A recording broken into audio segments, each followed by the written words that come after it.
I remember the first time I had a chance to visit with Rachel Baribeau. She was on Sirius XM national talk show, covered college football. And in 2017, I mentioned this before the break, she came to Waco to speak to the Baylor football team that had been basically just riddled with negativity, toxicity. She spoke to the team, and nobody probably wanted to hear what she had to say, but she's built lifelong friendships from that. Mo Porter, Verkedrick Vaughns, many. And she joins us on 365 Sports. How you doing?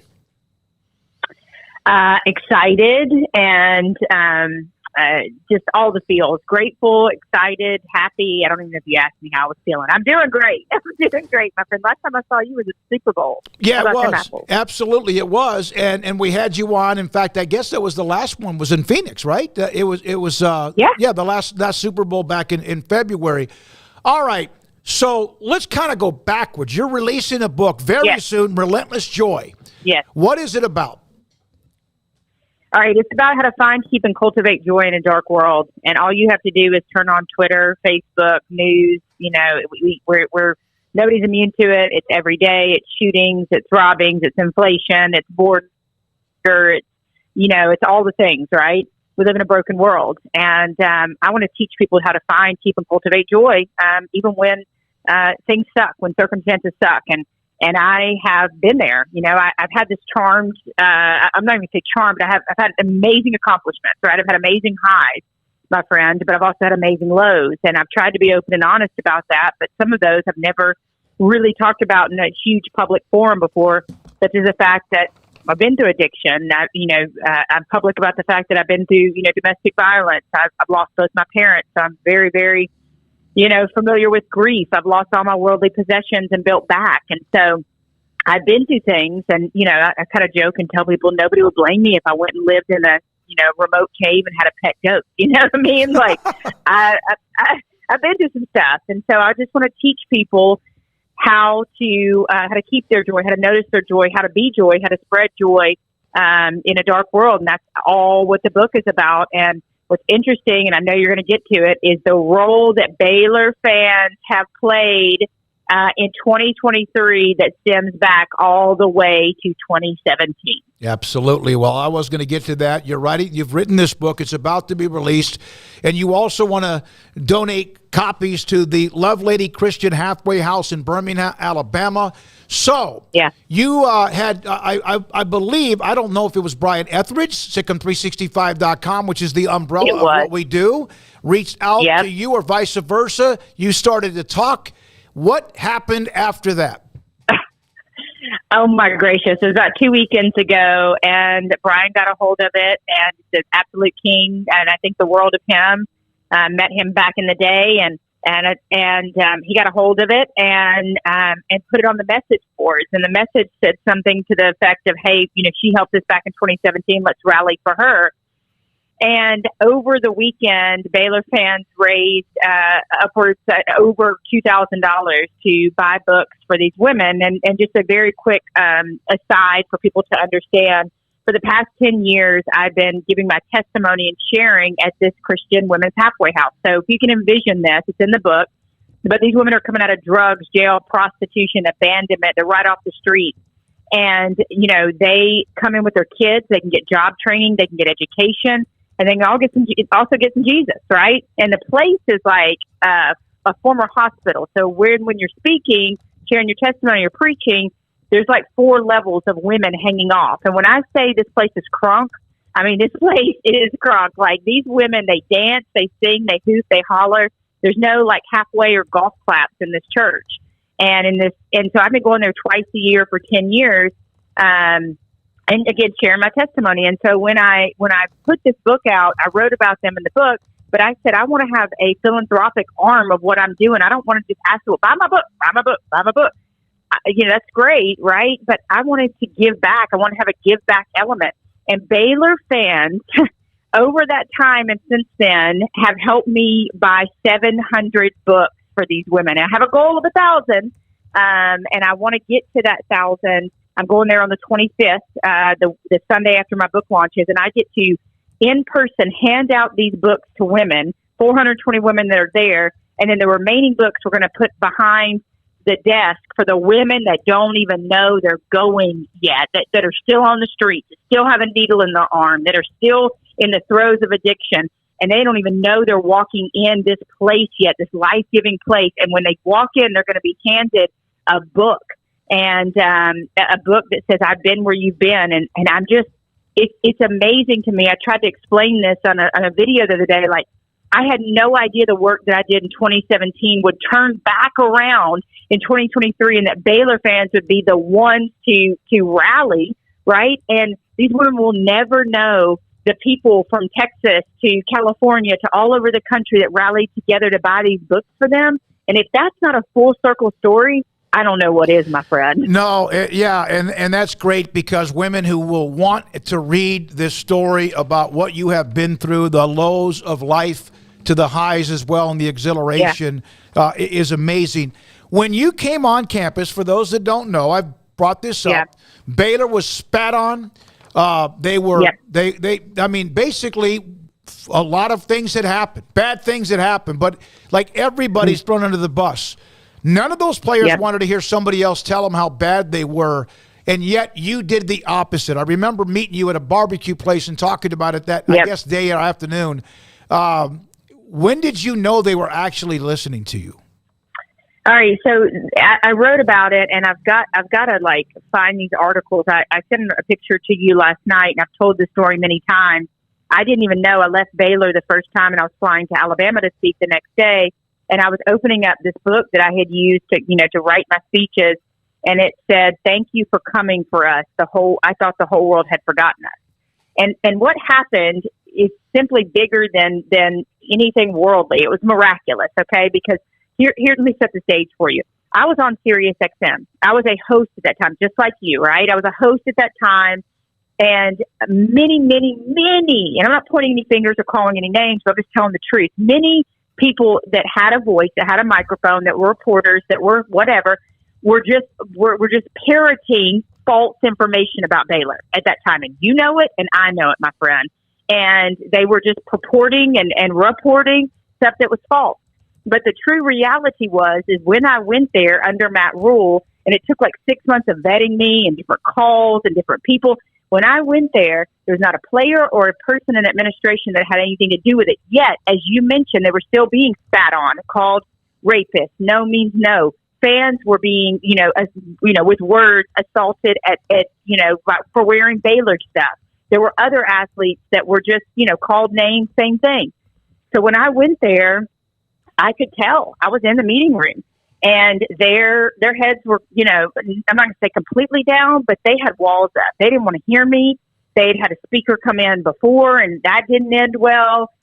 And they were over it. They were done. And something all too miraculous for words happened. Whatever I came out of my soul, telling them, you are kings. I believe in you. There's the next great author in this room. There's the next great father in this room. It spoke to something in them, and walls, I'm getting all choked up, but walls fell down. And they listened, and they believed. And it was somebody coming in and saying, I believe in you, and I love you, and I see all your worth and all your potential, and that you're going to leave a legacy. And even some of the Baylor players just this past week have tweeted and said, she's right. We did not want to listen to her, but she's a real one. She spoke life into us. I still wear my bracelet. Mm-hmm. How many years ago was that, my friend? You know what I mean? Like, 6 years ago. It just goes to show that if you speak life into somebody, whether it be at the gas station or the nail shop or the Baylor football team during a really tough time, they'll never forget it. And that's the good stuff of life. Not a $1 million paycheck, not a new watch, not a Maserati. That's the good stuff of life. And it's just, and then what happened, and so then I started going back. I think that fall and the next year I went back to Baylor 5 times. I went for a football game. I was on the sidelines with them. Met you at a barbecue place. Surprised them one night for a team dinner. And I'm there, and they're all hugging me as they come in the door. And then, like you mentioned, we've created these lifelong relationships that still exist to this day. Yeah, you're right. And when I saw the book being promoted, and I saw what our site was doing, especially with Bryant Etheridge, and then the paid members, it was like it was like clockwork. I'm in. I watched the thread build. And then when I saw Mo Porter, and obviously an incredible friend of yours in Verkedrick Vaughns, who basically is doing some of the same thing. I mean, that's just goosebump stuff. I'm going to write about it in my next book. I've already got the next book is already ready and up to go. Just got to write the treatment. And, it'll be a lot more of my sports stories and, my experiences with, Bill Snyder and Bobby Bowden and the Sabins. And so it's going to be a heavy sports book, the next one, but I will write about this. If I could, my book coach said to me, can you replicate this? And I said, I don't think I can replicate this. It's trying to catch lightning in a bottle. I meant something great to the Baylor fans, right? I was meant to be at that time. And then here's the other crazy part of it is I wasn't just a speaker coming in. I had a microphone, right? So I went back to Sirius at that time and told the truth of what I saw. I told the truth. I refuted these people that were reporting erroneous things that were still causing this crap to go on. And so I was outside in the national media, I was a voice. And it was interesting because, 2 years later, I would retire from sportscasting because I'm Changing the Narrative had gotten so big. But I was uniquely positioned at that exact time to share what I saw, to share about Baylor fans, to share what they were going through, to share what these players are going through, to share the bond that we built, to show from the inside. And I changed a lot of people's minds that were outside of the Baylor fans. They were like, what? Wait, that's the truth? There's nobody there still? We shouldn't be yelling about them? We shouldn't be punishing these guys that did nothing wrong? So, it's even more special and even more magical and miraculous how I was still a sportscaster at that time and able to provide a voice for Baylor fans and Baylor players nationally. Yeah, you did. And look where you are now, writing more and more books. So if, for example, when we had you on, I mentioned author of the book, obviously Relentless Joy. You're a talk show host. You've been on national, Sirius XM, et cetera. Sideline, broadcast, TV, all of this, now author. So what are you? I just love you, by the way. you ask the best questions always. Thank you. And you're my friend. Thank you. But I don't like it, motivational speaker. I think, because I don't want to motivate you, right? I don't want to motivate you. And then 3 days later, you're doing the same thing. I heard this recently and I love it. If I were going to call myself something, I'd call myself a transformational speaker because I'm trying to help you transform your life. Secondarily, I would say I'm a friend, I'm a mentor, I'm a movement maker, I'm a coach. People call me Ma, Aunt, Miss Rachel. I've got, not only Baylor fans, but athletes that I've spoken to years and years ago that I've been to their weddings. I've seen their babies be born. They've been to my wedding. One of my former players at SIU actually got my husband ready for our wedding. Wow. It's just, it's the power of caring. And this is what Baylor fans have done for me. Y'all have shown up in droves and you showed me that you remembered what I did. And I didn't even, that's the beautiful thing. I didn't do anything other than just doing my job. What I was called to do. I went there and spoke and loved and came back and Coach Rule, I have to give him credit for everything that he allowed me to do. He allowed me to come back in, be on the sidelines, and be close to that program, be in pregame meetings, and just be there, be a fixture. And, that takes a special coach to do that, to let somebody in as well. So, Rachel, we're going to get into how people, if they want to be a part of this, we have an audience that is very giving. You would be, okay. Products that we promote, which the sponsors want to know if anyone's listening or watching, but it's an amazing group and things that we've also tried to promote over the years. So we're going to do that here in a second. You mentioned what you have been through and some of that, which is enough, just some of it for one person for a lifetime. You've been through multiple issues. Who gave you your speech? God. There's no other answer. I would say he's first and foremost. Secondarily, my mom and my grandmother, I didn't get this till later on in life. When I was growing up, my grandmother was a bartender, okay? Bartender for 50 years. She waited on Truman Capote, Sonny Smith, Wimp Sanderson, Bear Bryant, John Wayne. But at Christmas time, she would get like 500 cards. And she was the grandma that would like put them up over the arches of her door, and like hang them on the wall. And she would get all of these Christmas cards. And, I find out later on that they were from mayors. They were from soldiers. They were from prostitutes. I'm not kidding you. Like every gamut, like running the spectrum of people. And she just loved people. She loved people. Well, then in turn, my mama loved people. And she doted on people. And they gave that gift to me. And for me, I say people are my currency. Therefore, I'm a billionaire. Yes, do I want to make more money in life so I can give away more money and do more and help more people? Absolutely. I'm not shy about that because it'll run through me and it'll help more people. But at the end of the day, I'm rich. I'm rich. My life is rich. And if I die tomorrow, I believe God would say, man, you kept me busy. And I hope he says, well done, my good and faithful servant, because I just love people radically. And that's what I teach people in this book. That's the thing. In Relentless Joy, you may say, I'm not like that, or I'm a pessimist. I met this woman in a Uber coming back from interviewing with you at the Super Bowl, and we got to talking, and she said, Rachel, she said, I wasn't always this open. And I said, really? And she said, oh, yeah. She said, I was a natural born pessimist. She said, but I got sick and tired of myself. I got sick and tired of being sick and tired and being miserable and being negative. She said, so I went on this journey of studying everything that I could study about positivity and mindset and gratitude. And she said, I'm not like that anymore. And so you can change. If you just say, I'm not naturally a joyful or, grateful, or, I'm not, you can change. And let me tell you something. You've got this one precious life. How dare you not live it? How dare you say, well, this is who I am, or that's the way it's always been done, or this happened to my parents, or I'm stuck. That's bullcrap.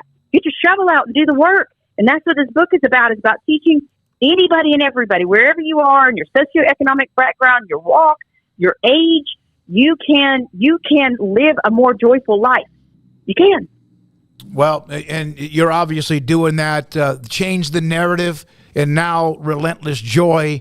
Rachel Baribeau, I've known her since 2017 when she visited Waco, reached out to her, had her on the show back then, and also a handful of other times, including February in Phoenix. So let's say somebody wants to not only buy the book, and I just put up the link to the book itself, but if somebody wants to get involved, whether it's through, I don't know, is it PayPal, Venmo, whatever, how can somebody, if they want to donate to the cause to get more books in the hands of those women who are needing to read something positive about why to continue to get up every morning? Yeah. So there's three ways. I sent you guys a link, a PayPal link. If you wouldn't mind sharing that. We did. There's also awesome there, and I'll retweet and share the heck out of it. There is there's a QR code there. There's also, you can go to rachelbaribeau.com and you can hit book, and you could donate books that way. If you donate through PayPal, we will turn around and buy the book. We'll just buy it and give it to them. We'll show you what we did. And that's also if somebody wants a tax write-off. If somebody would rather this be a charitable donation, please reach out to me. I'm manning Twitter, manning Facebook. Send me an email. Smoke can put you in touch with me, and we can get you a tax write-off. If you want that, go to the PayPal or contact me. If you just want to do the book donation, you don't care about that, you can go to rachelbaribeau.com and then hit the book section, and it'll tell you more about the Love Ladies. And I just got to tell you, thank you. It's really cool not being in the business anymore, but not being that far removed. This morning I did Sirius with Chris Childers and Nicole Auerbach, and it was so neat to be back. And then this afternoon I get to end with you. And, it's neat for my people, that I'm friends with, that, were good to me in the media world, to say, hey, listen, we think this is valuable. We think this story is valuable. More than anything, I just want to thank Baylor fans. Like, there's no other fan base like this. It's like when my book coach said, can you replicate it? I'm like, I'm not sure you can replicate magic. I haven't meant this much to a fan base as I think I have to Baylor fans. You know what I mean? Like, I don't know that I'm an Auburn graduate. I don't see Auburn fans, they'll buy books. That's great. But like coming out in mass support like you guys have, you can't replicate magic. And I'm so thankful to these Baylor fans that are listening. I can't thank you guys enough. Well, and we have fan bases. I told you this YouTube station, 365 Sports, is really just been unbelievable since we opened up the new show April 2020. Texas Tech fans came on the chat room that's going on the side, which is like its own little show mentioning your impact as well. So, I love Texas Tech. Yeah, absolutely. And can I say this really quickly? I can't go without telling you Burkedrick Vaughn. When I was there, we stayed in contact over the years. V, as I call him, V now serves with I'm changing the narrative. I'm helping him and training him to be a speaker. And his message is all about financial literacy and credit and not showing up in slides with your pants down around your ankles and networking while you're in college and taking advantage of meeting you, of meeting the AD, of meeting the booster, right? And saying, hey, my name is Rick Hedrick. Here's who I am. Here's what I want to do. Can I call you? Can I come intern with you? Can I come shadow you?